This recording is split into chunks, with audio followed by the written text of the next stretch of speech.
జిల్లాలో ఈ నెల 13 నుంచి 19 వరకు నిర్వహించే ఇంటర్ అడ్వాన్స్ సప్లిమెంటరీ పరీక్షలను పకడ్బందీగా నిర్వహించాలని జిల్లా ఇంటర్ విద్యాధికారి రవికుమార్ సూచించారు. నిజామాబాద్లో నిర్వహించిన సమావేశంలో చీఫ్ సూపరింటెండెంట్లు, డిపార్ట్మెంటల్ అధికారులకు పరీక్షల నిర్వహణపై దిశానిర్దేశం చేశారు.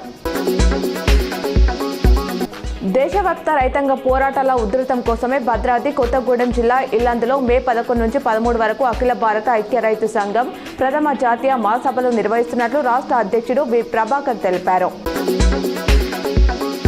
తమిళనాడు సీఎంగా ప్రమాణ స్వీకారం చేసిన విజయ్కు హీరోయిన్ త్రిష శుభాకాంక్షలు తెలిపారు.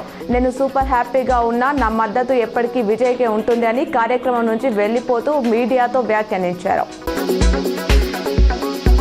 తెలంగాణ అభివృద్ధికి కేంద్రం భరోసా ఇస్తుందని పీఎం మోదీ అన్నారు. హైదరాబాద్లో జరిగిన కార్యక్రమంలో ఆయన ప్రసంగించారు. ఉమ్మడి ఏపీకి రైల్వే బడ్జెట్లో ₹1000 కోట్లు కూడా దక్కేవి కావు.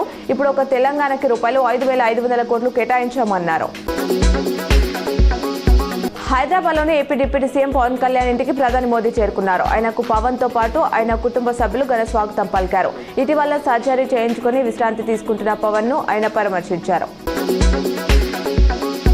పశ్చిమాసియాలో యుద్ధం వల్ల పెట్రోల్, డీజిల్, గ్యాస్ ధరలు భారీగా పెరిగాయని పీఎం మోదీ పేర్కొన్నారు. 2 నెలలుగా ఈ భారాన్ని కేంద్రమే భరిస్తుందని హైదరాబాద్ సభలో తెలిపారు. నగర వాసులు మెట్రోలో ప్రయాణం చేయండి, పెట్రోల్, డీజిల్ వాడకాన్ని తగ్గించండి అని తెలియజేశారు.